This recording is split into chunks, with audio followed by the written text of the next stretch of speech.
যেখান থেকে জীবন আরম্ভ হয় নাকি সমাপ্তি? মৃত্যু, যেখানে জীবন শেষ হয়ে যায়। জীবনের সত্য এটা নয়, সবকিছু এটা নয়।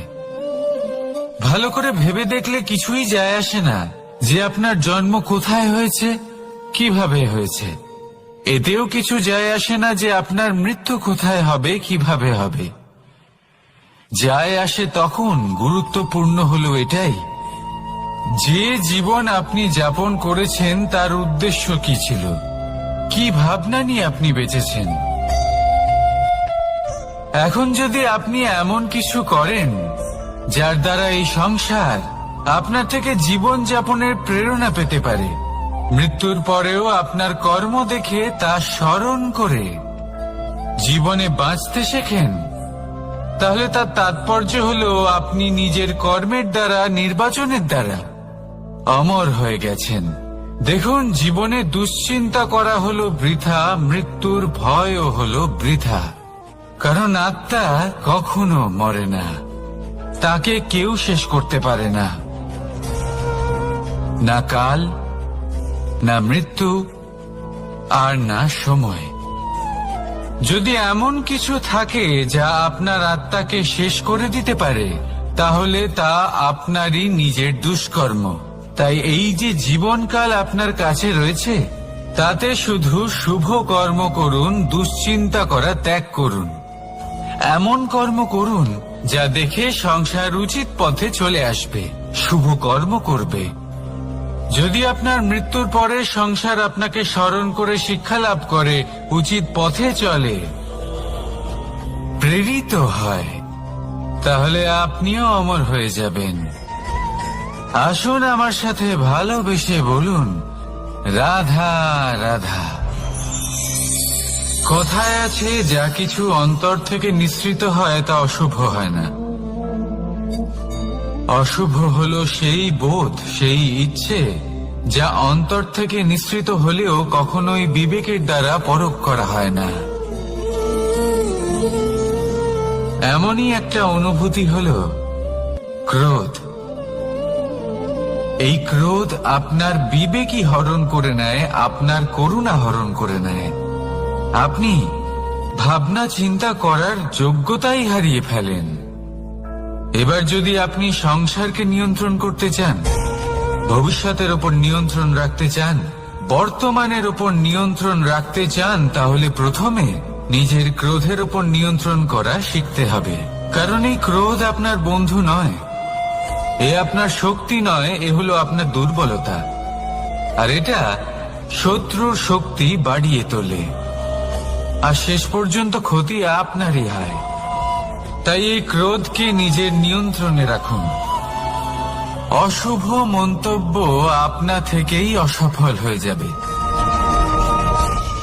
আসুন আমার সাথে ভালোবেসে বলুন, রাধা রাধা।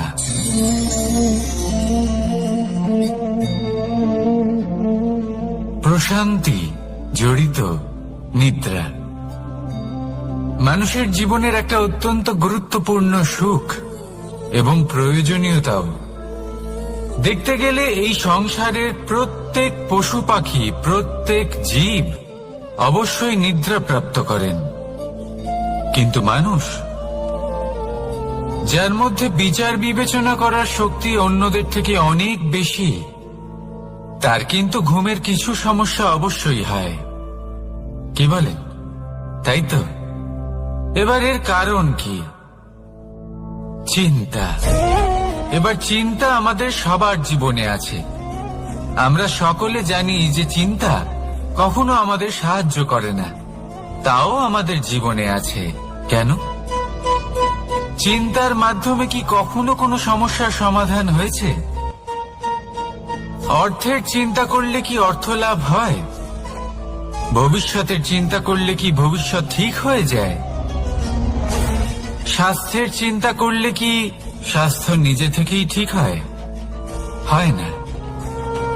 তাহলে এই সব কিছু থেকে আমাদের একটা ছোট্ট শিক্ষা অবশ্যই লাভ করা উচিত। আপনিও আপনার কাঁধ থেকে চিন্তার এই বোঝা নামিয়ে ফেলুন, আর ইচ্ছে এই সব ইচ্ছে একত্রিত হয়ে আমাদের মনে চিন্তা উৎপন্ন করে। তাই এই চিন্তাগুলিকে ত্যাগ করুন। প্রকৃতির প্রেমের উপর বিশ্বাস রাখুন। মনে রাখবেন, যিনি চিন্তা মুক্ত হবেন তিনি চিতা মুক্ত হবেন। সুখের নিদ্রা প্রাপ্ত করুন, আর নিদ্রায় যাবার আগে আমার সাথে ভালোবেসে বলুন, রাধা রাধা। মহাদেব সেই দেবতা যিনি মহান, যাকে দেবতাদের দেবতা বলা হয়, যিনি হলেন আমার আরাধ্য। কখনো আপনার মনে এই প্রশ্ন এসেছে যে শিবকেই কেন মহাদেব বলা হয়, অন্য কোনো দেবতাকে কেন বলা হয় না? সেই কারণ মহাদেবের মধ্যে, ওনার মধ্যে এমন এক বিশেষ গুণ রয়েছে যা অন্য কারণ নেই। তা হল নিঃস্বার্থ হয়ে মানুষের সেবা করা। যদি প্রয়োজন পড়ে, যদি সৃষ্টির পথে বিনাশের কালো মেঘ ছেয়ে থাকে, তখন নিজের প্রাণের চিন্তা না করে হলাহল পান করার জন্য প্রস্তুত থাকেন মহাদেব। আর এই অদ্বিতীয় ত্যাগের জন্যই শিবকে মহাদেব বলে ডাকা হয়। এবার যদি কোনো মানুষও নিঃস্বার্থ ভাবনার দ্বারা নিজেকে অর্পণ করে দেয় এই জগতের কল্যাণের জন্য, মানুষের সেবার জন্য, তাহলে তিনিও মহাপুরুষ, মহামানব হতে পারেন। যদি কেউ অভুক্ত থাকেন, তাহলে নিজের থালা থেকে অর্ধেক খাবার তাকে দিয়ে দিন। যদি কেউ অসুস্থ হন, তাহলে তাকে সেবা করার, চিকিৎসা করার চেষ্টা করুন। এই জীবন শুধু নিজের জন্য নয়, অন্যদের প্রতি, সমস্ত সংসারের প্রতি উৎসর্গ করুন। যদি এইসব মানুষ শিখে যান, তাহলে তিনি মহাদেবের পথে অগ্রসর হতে পারেন। যদি মানুষ নিঃস্বার্থ ভাবনার দ্বারা এই সংসারের সেবা করতে শিখে যান, তাহলে তিনি নিশ্চিত রূপে মহামানব অবশ্যই হতে পারবেন। আসুন আমার সাথে ভালোবেসে বলুন, রাধা রাধা। স্বর্ণ, হিরে, মুক্ত, মানিক, এই সব কিছুকে আগে পাথর বলা হতো। তাহলে এমন কি হলো যে এদের রত্ন বলা হয়? আর রত্ন তা বাস্তবে আসলে কি? এটা হলো সেই পাথর যাকে আগে আগুনের তাপ সহ্য করতে হয়েছে, পরখ করা হয়েছে, যাচাই করা হয়েছে, এদের কাটার চেষ্টা করা হয়েছে, কিন্তু তারা কখনোই নষ্ট হয়নি, বরং তারা আরো উদ্ভাসিত হয়েছে, আরো উজ্জ্বল হয়েছে, এই সংসারে আরো প্রকাশ ছড়িয়ে দিয়েছে। সেই জন্য এরা হলো এত অমূল্য, সেই জন্য এরা হলো বহুমূল্য, সেই জন্য এদের রত্ন বলা হয়।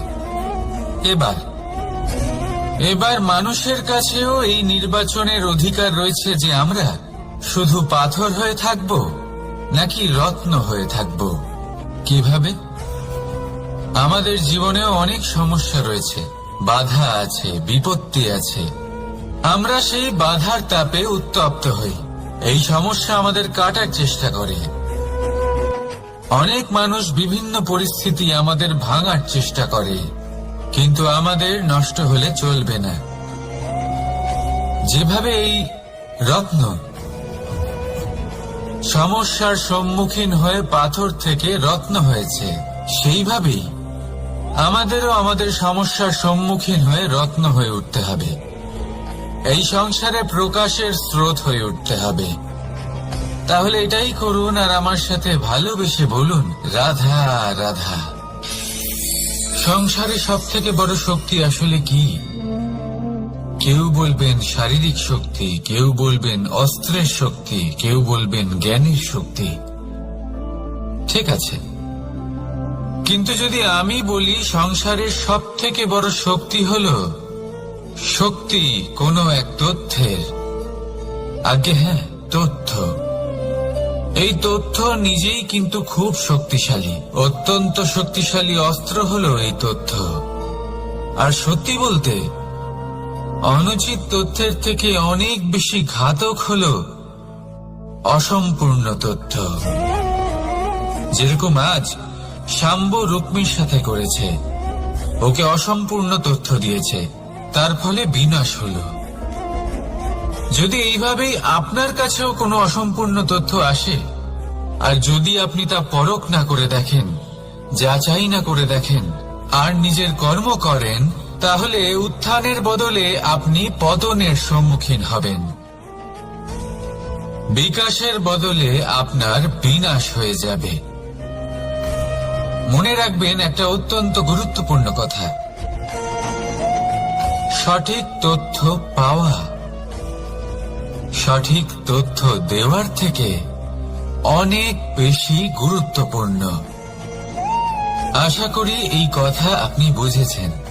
জীবনে যখনই কোনো তথ্য আপনি পাবেন, সেই বিষয়ে ভেবে দেখুন, পরখ করে দেখুন, যাচাই করুন, তারপর নিজের কর্ম করুন। আর আমার সাথে ভালোবেসে বলুন, রাধা রাধা। ধর্ম এবং প্রেম, এই দুই হলো একই মুদ্রার দুই পিঠ। যদি এদের মধ্যে কোনোটা নষ্ট হয়ে যায়, তাহলে দ্বিতীয়টাও থাকে না। কখনো ভেবেছেন এমন কেন হয়? তার জন্য আগে আপনাকে বুঝতে হবে যে ধর্ম আসলে কি। ধর্ম সেটাই যা এই সংসারের প্রত্যেক মানুষকে একে অপরের সাথে সুখ এবং শান্তিতে থাকতে প্রেরণা যোগায়। এই প্রেরণার আধার হলো প্রেম। প্রেম সেটাই যা আপনার মধ্যে অন্য কারোর প্রতি করুণাবোধ জাগিয়ে তোলে, সম্মান জাগিয়ে তোলে। এবার যদি প্রেম চলে যায়, তাহলে সবার আগে বিনাশ হবে সম্মান আর করুণাবোধের। এবার যেখানে না প্রেম রয়েছে, না সম্মান রয়েছে, না করুণা রয়েছে, সেখানে ধর্ম কিভাবে বাস করবে? অশুভ ইচ্ছে জাগ্রত হয়ে ওঠে, ক্রোধ জাগ্রত হয়ে ওঠে, অহংকার জাগ্রত হয়ে ওঠে, আর তারপর আরম্ভ হয় অধর্মের। তাই যা যা ভাবনা আপনার অন্তরে প্রবেশ করছে, করতে দিন, কিন্তু যাই হোক না কেন, এই প্রেমকে নিজের থেকে দূরে যেতে দেবেন না। এই প্রেমকে চিরকাল নিজের কাছে রাখুন, নিজের হৃদয়। আর এই প্রেম ভাব নিয়ে বলুন, রাধা রাধা। মানুষের জীবনে উন্নতি লাভ করার জন্য তিনটি স্তম্ভের প্রয়োজন হয়। প্রথম স্তম্ভ শিক্ষা। এই শিক্ষা আমাদের জ্ঞান প্রদান করে। দ্বিতীয় স্তম্ভ ব্যবসা, যার দ্বারা আমরা ধন উপার্জন করি। তৃতীয় স্তম্ভ হলো আমাদের ঈশ্বর, আমাদের ইষ্ট। এনার সাথে যদি আমরা জুড়ে থাকতে পারি, তাহলে এমন একটা মানসিক বল আপনি লাভ করবেন যেটা এই সংসারে আর কোথাও পাওয়া সম্ভব না। কিন্তু মানুষ অনেক সময় জীবনে এই তিনটি স্তম্ভ লাভ করা সত্ত্বেও সামনে অগ্রসর হতে পারেন না। তখনও জীবনে কঠিন পরিস্থিতি আসতেই থাকে। এমনটা ঠিক কেন হয়? কারণ সে জীবনে এই তিনটি স্তম্ভ লাভ করে নেয়, জীবনে প্রয়োগও করে, কিন্তু তার ভিতের কথা সে ভুলেই যায়। যেমন প্রথম স্তম্ভ অর্থাৎ শিক্ষা। এই শিক্ষার আধার হলো শুভ চেতনা। যদি অন্তরে শুভ চেতনা না থাকে, তাহলে এই শিক্ষার কোনো গুরুত্ব থাকে না। দ্বিতীয় স্তম্ভ ব্যবসা। পরিশ্রম করে উপার্জন করতে হবে, এই কথাটা আমরা সবাই জানি এবং সবাই চেষ্টাও করি। কিন্তু ব্যবসা করতে করতে আমরা এটা ভুলে যাই আমাদের ব্যবহার কেমন হয়ে পড়েছে। এই ব্যবহার যদি শুভ হয়, তাহলে আমাদের উপার্জন আস্তে আস্তে একটা স্থির জায়গায় এসে পৌঁছবে। এবং তৃতীয় স্তম্ভ আমাদের ভগবান। যদি ওনার শরণে আপনি যেতে চান, তাহলে তার পূর্বে নিজের মা বাবাকে সেবা করুন, তাদের যত্ন করুন, তাদেরকে ভালোবাসুন, কারণ ওনারাই হলেন এই সংসারে আপনার সব থেকে বড় ইষ্ট। তাহলে 3 স্তম্ভের সাথে সাথে তাদের আধারকেও নিজের জীবনে প্রাধান্য দিন। কোনো সমস্যা আসবে না, জীবনে একের পর এক উন্নতি করবেন এবং এই মন প্রসন্ন হয়ে বলবে, রাধা রাধা। সুখ, দুঃখ এবং শক্তি, এই 3 হলো এই সংসারের ত্রিদেবের মতো। আমাদের জীবনে যা কিছু ঘটছে এই 3টির ভিত্তির উপরেই হচ্ছে। আসলে এই সংসারের একটা নিয়ম আছে, যখনই আপনি কিছু লাভ করেন এই সংসার আপনার পরীক্ষা নেয়। এটা জানার জন্য আপনার পরীক্ষা নেয় যে আপনি যা কিছুই লাভ করেছেন আপনি কি আদৌ সেটার যোগ্য কিনা। ঠিক সেইভাবেই এই সুখ, দুঃখ এবং শক্তি আপনার পরীক্ষা নিয়ে থাকে। যখন সুখ আসে তখন সে আপনার পরীক্ষা নেয় যে আপনার মধ্যে অহংবোধ জাগ্রত হয়নি তো। যদি অহংবোধ চলে আসে তাহলে সুখ সেখানেই সঙ্গ ত্যাগ করে। দুঃখ আপনার ধৈর্যের পরীক্ষা নিতে থাকে, আর যদি আপনার মধ্যে ধৈর্য না থাকে তাহলে এটা আপনাকে আরো বেশি দুঃখের গভীর অন্ধকারে ঠেলে দেবে। সেখানে শক্তি পরীক্ষা নেয় আপনার বিনম্রতার।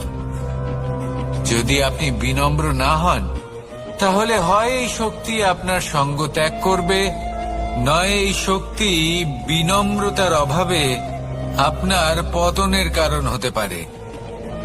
এই সংসারে যে কোনো ব্যক্তি যিনি এই পরীক্ষায় উত্তীর্ণ হয়ে থাকেন এই জীবনে তিনি সাফল্য লাভ করেন। আসুন আমার সাথে ভালোবেসে বলুন, রাধা রাধা। ভয়ের সাথে আমরা সবাই পরিচিত, কষ্ট আমরা সবাই পেয়েছি। কখনো কখনো আমরা অসুস্থ হয়ে পড়ি, আর এমন সময় হলে মাতার মমতা, কখনো বাবার স্নেহ, কখনো বন্ধুদের পাশে থাকার অনুভূতি আমাদের রোগ নিরাময়ে সাহায্য করে। কখনো যদি আমরা নিরাশ হয়ে পড়ি, তখন যদি আমাদের কোনো আপনজন আমাদের দুটো ভালো কথা বলে তখন আমাদের মনোবল বেড়ে যায়। ঠিক তেমন সংসারের এই রঙ্গমঞ্চে যদি আপনি পীড়িত অনুভব করেন, কিছু শুভ কথা আলোচনা করুন, কিছু স্তুতি গান করুন, কিছু মুহূর্তের জন্য হলেও নিজের ইষ্টদেবের কথা স্মরণ করুন আর প্রার্থনা করুন। সাহস বাড়বে, শক্তিও বৃদ্ধি পাবে এবং সামনে এগিয়ে চলার পথও দেখতে পাবেন। তখন এই মন প্রসন্ন হয়ে বলবে, রাধা রাধা। এই সংসারে কখনো কোনো ব্যক্তিকে তার বাইরের পোশাক দেখে বিচার করার চেষ্টা করবেন না, এটা খুব বড় ভুল করবেন। যেমন আমরা জীবনে অনেক সময় এমন করি, ধরুন কোথাও একটা গাছ দেখলাম, খুব বিশাল আকারের একটা গাছ, যেটা মাটির থেকে অনেক উঁচুতে পৌঁছে গেছে, যার বিশাল শাখা আছে। সেগুলো দেখে আমরা ভাবি যে এই গাছে হয়তো কত সুস্বাদু ফল আছে। আমরা সেই গাছের পরিচর্যা করতে থাকি। আবার অন্যদিকে হলো একটি তৃণ, যেটা মাটি থেকে কিছুটা উঁচুতে পৌঁছেছে, কিন্তু সেই তৃণর নিচে, মাটির নিচে অত্যন্ত সুস্বাদু ফল বা সবজি জন্ম নেয়, যা আমাদের স্বাস্থ্যের পক্ষে অত্যন্ত উপকারী। সেই জন্য কখনো আবরণ দেখে কাউকে বিচার করতে চেষ্টা করবেন না। তার বদলে এটা বোঝার চেষ্টা করুন যে আপনার সামনে যে ব্যক্তি আছে বা বস্তু আছে তার বিশেষত্ব কি। যদি এই বিশেষত্ব বোঝার ক্ষমতা আপনি অর্জন করেন, যদি এই শিল্প আপনি নিজের ভেতরে জাগ্রত করেন, তাহলে এই সংসারে বিশেষত্ব কি সেটা আপনি জানতে পারবেন। আর এই সমস্ত খেলা দৃষ্টি থেকে নয়, দৃষ্টিভঙ্গি থেকে জন্ম নেয়। দৃষ্টিভঙ্গি সবসময় শুভ রাখুন আর আমার সাথে ভালোবেসে বলুন রাধা রাধা। যখন আমরা কোনো বনে প্রবেশ করি তখন এই সবুজ ঘাস দেখে, এই কোমল ঘাস দেখে আমাদের মন প্রফুল্ল হয়ে ওঠে। ভিন্ন ভিন্ন প্রজাতির ফুল, ভিন্ন ভিন্ন রঙের ফুল দেখে এই মন আনন্দে ভরে ওঠে। এখানে শিশুরা আনন্দ লাভ করে, বড়রা ভোজন গ্রহণ করেন, কথাবার্তা বলেন, হাঁটাহাঁটি করে বেড়ান। এবার ভেবে দেখুন, যখন এই উপবনের নির্মাণ হয়েছিল সেই সময় যদি এই মাটিকে সঠিকভাবে খনন না করা হতো, যদি তাতে সঠিকভাবে বীজ রোপণ না করা হতো, যদি কোনো সংঘর্ষ না হতো, পরিশ্রম না করা হতো, যদি চলতে চলতে পায়ে কাঁটা না বিঁধে যেত, তাহলে এই সুন্দর বন দেখে আমরা কি এই আনন্দ লাভ করতে পারতাম? কখনোই নয়। ধরুন কোনো নদীর তটে সুন্দর একটি বন আছে, সেই বনের আনন্দ লাভ করতে গেলে আপনাকে সেই নদী পার করতেই হবে। যদি সুখের নদীর কাছে পৌঁছতে চান তাহলে তটে যে কাঁটা রয়েছে সেগুলোর সাথে সংঘর্ষ করতেই হবে। এই সংসারে যদি আপনি সুখ লাভ করতে চান তাহলে সুখ লাভের এই যাত্রা শুরু করতে হবে সংঘর্ষ দ্বারা। তাহলে সংঘর্ষকে স্বাগত জানান, এর পেছনেই সুখ রয়েছে যা আপনার জন্য অপেক্ষা করছে। এবার হাসুন আর আমার সাথে ভালোবেসে বলুন রাধা রাধা। সংসারে আমাদের জীবনের সবথেকে বড় দোষ কি আপনি জানেন? কেউ বলবেন লোভ, কেউ বলবেন লালসা, কেউ বলবেন অসত্য। দেখুন, দুঃখের মূল কারণ হলো পরিশ্রম না করা। কিছু মানুষ ভাবেন যে আমি জীবনে কোনো পরিশ্রম করব না, অথচ আমি সবকিছু প্রাপ্ত করতে চাই। আর এমন এক কারণের জন্যই দূতের মতো খেলা আমাদের জীবনে প্রবেশ করার সুযোগ পায়। দূত, এই দূত আসলে কি? দূত অর্থাৎ কোনো পরিশ্রম ছাড়াই অন্য কেউ পরিশ্রম করে যা অর্জন করেছেন, যে সুখ সুবিধা অর্জন করেছেন, তা নিজের জন্য শুধুমাত্র একটা খেলার মাধ্যমে নিজের করে নেবার ইচ্ছে। আর এই ইচ্ছে অত্যন্ত বিনাশকারী হতে পারে। এই ইচ্ছে যদি আপনার বিবেক, আপনার মন, আপনার চেতনা, আপনার ভাবনা প্রবাহিত করে ফেলে, তারপরে আপনি চেষ্টা করতে শুরু করে দেবেন, আর সেইখান থেকেই আপনার পতন শুরু হবে। এই চেষ্টা করবেন যে অন্য কারোর জীবনের সমস্ত ধন, তার সমস্ত জীবন সম্পূর্ণভাবে নিজের করে নেওয়ার। কারণ প্রথমে আশা জাগ্রত হয়, আর এই আশা হতাশায় পরিণত হতে সময় লাগে। এই হতাশা কোণঠায় পরিণত হতে সময় লাগে না, কোণঠা লোভে পরিণত হতে সময় লাগে না, আর এই লোভ প্রতিশোধ স্পৃহাতে পরিণত হতে সময় লাগে না। আর যখন এই সব কিছু হয়, আপনি দুষ্ট হয়ে যান। আর সবাই জানেন যে প্রত্যেক দুষ্ট ব্যক্তির পতন হলো অবশ্যম্ভাবী। তাই নিজেকে দূতের থেকে দূরে রাখুন আর পরিশ্রমকে নিজের কাছে টেনে নিন।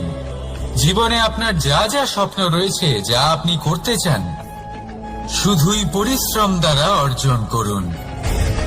তাহলে তাই করুন আর আমার সাথে ভালোবেসে বলুন রাধা রাধা।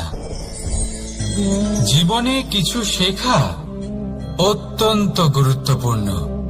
এবার কি কি শিখতে হবে সেই সব শেখানোর জন্য অনেক শিক্ষক রয়েছেন, কিন্তু কি শিখবেন না আর কি করবেন না, এটা আমাদের নিজের অভিজ্ঞতা দিয়ে শিখতে হয়। কিন্তু তার মানে এটা নয় যে যদি আপনাকে শিখতে হয় যে আগুনের তাপ কতটা, আপনাকে আগুনের মধ্যে হাত দিতে হবে। না, অন্য কারোর অভিজ্ঞতা দ্বারাও শিখতে পারেন। প্রশ্ন শুধুমাত্র একটাই যে আপনি কি শিখতে চান নাকি চান না। যদি আপনি এটাই ভাবেন যে আমি শুধুই নিজের অভিজ্ঞতা দ্বারাই শিখতে চাই, তাহলে জীবনকাল ছোট মনে হবে, অনেক কিছুই শিখতে পারবেন না। তাই নিজের সাথে সাথে বড়দের অভিজ্ঞতার দ্বারাও শেখা শুরু করে দিন। এই সংসারের অভিজ্ঞতা দ্বারা শিখতে শুরু করে দিন। আর এটা নিশ্চিত রূপে শেখা আবশ্যক যে কখন কি করবেন না, কোথায় থামতে হবে আর কোথায় থামবেন না। তাহলে আসুন আর আমার সাথে ভালোবেসে বলুন, রাধা রাধা। ভোজন। এবার ভোজন সংগ্রহ করার জন্য মানুষ কি না করেন, সব সময় চেষ্টা করতে থাকেন। ফসল উৎপাদনের জন্য অনেক পরিশ্রম করতে থাকেন, কিন্তু অনেক সময় অনেক পরিশ্রম করার পরেও ফসল ভালো উৎপাদন হয় না। এর কারণ কি? কারণ হলো এটাই যে আপনি পরিশ্রম হয়তো অনেক করেছেন, কিন্তু আপনার নজর তো সেই বীজের দিকে ছিলই না যা আপনি রোপণ করেছেন। সেই জন্য সব সময় কোনো বীজ রোপণ করার আগে তাকে পরখ করে দেখুন, তা অত্যন্ত আবশ্যক। আর সেইভাবেই যখনই কোনো কর্মের প্রশ্ন আসে, তাহলে সেখানে শুধুমাত্র পরিশ্রম যথেষ্ট নয়। সেই কাজের প্রতি আপনার কর্তব্য কি, আপনার উদ্দেশ্য কি, সেটা জানা হলো অত্যন্ত গুরুত্বপূর্ণ। তাই কর্ম করুন, কিন্তু সেই কর্মের প্রতি আপনার যা উদ্দেশ্য তার মাহাত্ম্য বুঝতে চেষ্টা করুন। তাহলে আসুন আমার সাথে ভালোবেসে বলুন, রাধা রাধা। আপনার চিন্তা করে এমন ভাবে দান করবেন যাতে সামনের ব্যক্তি স্বাধীন হতে পারে, পরাধীন নয়। আসুন আমার সাথে ভালোবেসে বলুন, রাধা রাধা। করতে শিখুন। পাণ্ডবরা বন থেকে এসেছিলেন। ওনাদের কাছে না কোনো ধন ছিল, না কোনো সম্পদ, না